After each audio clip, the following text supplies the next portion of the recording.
morning. Can you all hear me okay? I might have, oh, I could do that.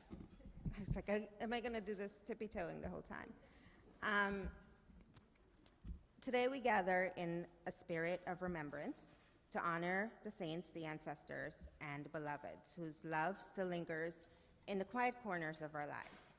For me, All Saints' Day is less about perfection and more about presence, about the people who may not have been saints in the official sense, but who shaped us through the tenderness, wisdom, and imperfection of their love.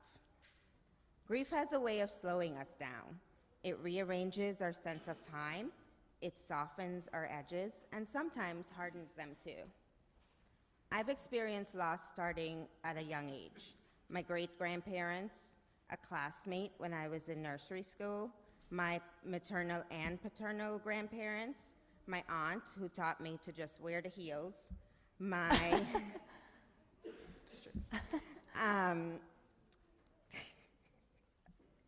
my uncle who had Down syndrome and was my protector and best friend when I was a child, and most recently, my co-parent and Simone's dad, Brian. I thought that grief was something I had to get through, a storm to survive, something I could one day leave behind. But I've learned that it doesn't work like that. And it makes itself part of our lives. For me, it's in the small moments, the songs that stop me mid-drive, the quiet after Simone falls asleep, the sudden memory that catches me off guard, and sometimes it's in the sweetest moments with her. Simone tells me she sees her dad in her dreams and he visits her in her sleep stories. And I believe her. It's as if love finds new ways to keep showing up, even when the person we love is no longer here in the way they once were.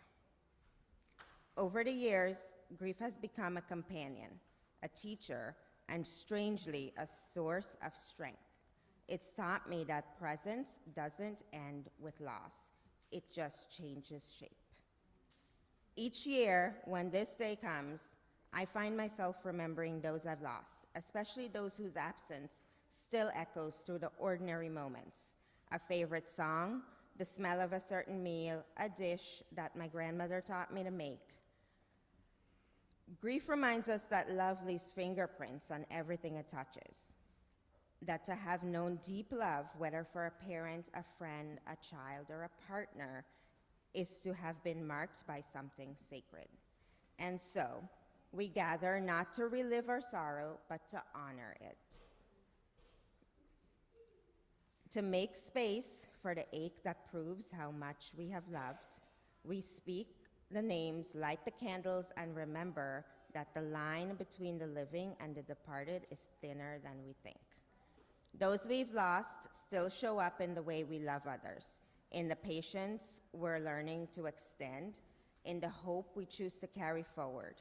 Today, as we remember our saints, both named and unnamed, may we also remember this, that our grief is not evidence of broken faith, but of abundant love. May we honor those who came before us by living with the same courage, kindness, and joy that they once poured into us. And may we find comfort in knowing that love, true love, never leaves.